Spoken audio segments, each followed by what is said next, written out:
Hello, welcome back to my YouTube channel. आज हम देखने वाले हैं एंटीबायोटिक की डेफिनेशन और उसका क्लासिफिकेशन। तो चलिए शुरू करते हैं। तो एंटीबायोटिक जो वर्ड है उसको डिराइव किया गया था एंटीबायोसिस इस वर्ड से। उसका मीनिंग होता है अगेंस्ट लाइफ। तो एंटीबायोटिक वर्ड कैसे लिया गया है? एंटीबायोसिस वर्ड से। उसका मीनिंग हो रहा है अगेंस्ट लाइफ। डेफिनेशन देखते हैं। An antibiotic is a chemical compound. जैसे कि हमको पता ही है, कोई भी एंटीबायोटिक जब भी हम बोल रहे हैं वो एक केमिकल कंपाउंड होगा। Derived from a metabolically produced by micro organism. Antibiotic को माइक्रो ऑर्गेनिज्म से प्रोड्यूस करते हैं और उसको वो इफेक्ट भी बताता है अगेंस्ट माइक्रो ऑर्गेनिज्म ही। तो ये उसकी एक स्पेशलिटी है। An antibiotic is a chemical compound derived from a metabolically produced by microorganism and that in high dilution antagonize the growth or the survival of one or more species of microorganism. वो growth को antagonise करते हैं micro organism का। तो इस प्रकार की इसकी है डेफिनेशन में सबसे ज़्यादा इम्पॉर्टेंट पॉइंट क्या हुआ है? सबसे पहले एक फर्स्ट पॉइंट रहेगा, जो एंटीबायोटिक है उसको हम डिराइव करते हैं माइक्रो ऑर्गेनिज्म से, और दूसरा पॉइंट हो रहा है वो अगेंस्ट द ग्रोथ होता है माइक्रो ऑर्गेनिज्म के। तो इसके बाद देखेंगे हम क्लासिफिकेशन को। क्लासिफिकेशन 3 से 4 टाइप से क्लासिफिकेशन किया जाता है। तो सबसे पहले हम देखेंगे depending upon the clinical effectiveness, spectrum of activity and degree of selectivity.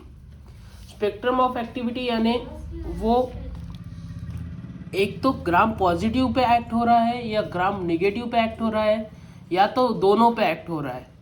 तो सपोज कोई अगर एंटीबायोटिक है और जो केवल ग्राम पॉजिटिव या तो केवल ग्राम नेगेटिव पे एक्ट कर रहा है, ऐसे एंटीबायोटिक को हम बोलेंगे नैरो स्पेक्ट्रम एंटीबायोटिक।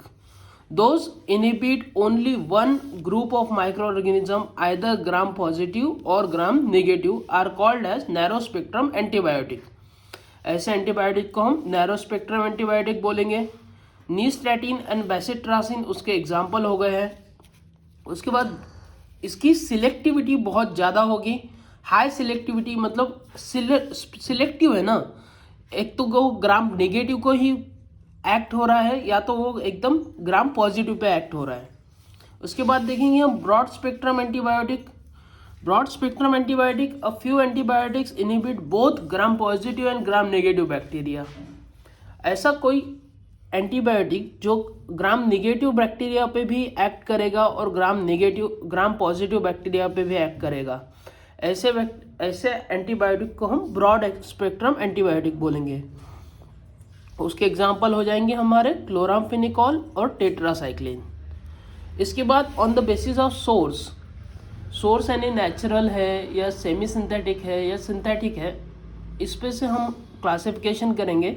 तो नेचुरल यानी कैसे, जो केवल फर्मेंटेशन करने से, लार्ज स्केल फर्मेंटेशन करने से माइक्रो ऑर्गेनिज्म से हमको वो मिल जाएंगे। This antibiotics are obtained from the large scale fermentation of microorganism, bacitracin and polymyxin. ऐसे को हम नेचुरल बोलेंगे। उसके बाद सेमी सिंथेटिक किसे कहेंगे हम? Semi synthetic the observation that 6 amino penicillinic acid can be obtained from culture of P Chrysogenum that were depleted of side chain precursor lead to the development of this class।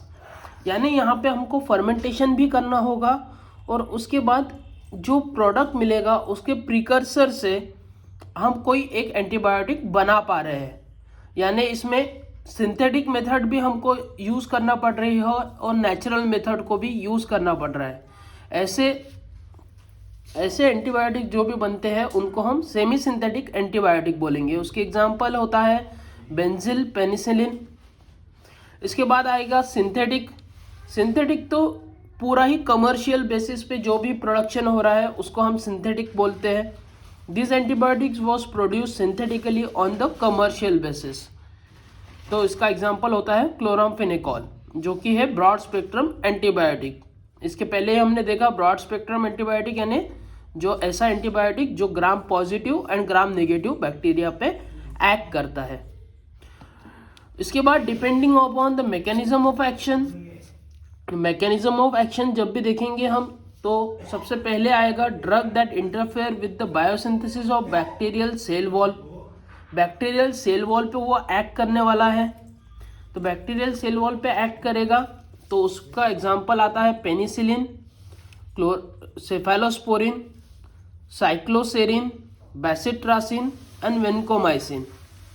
ये कुछ class of drugs है या फिर antibiotic है जो bacterial cell wall के biosynthesis को interfere करती है।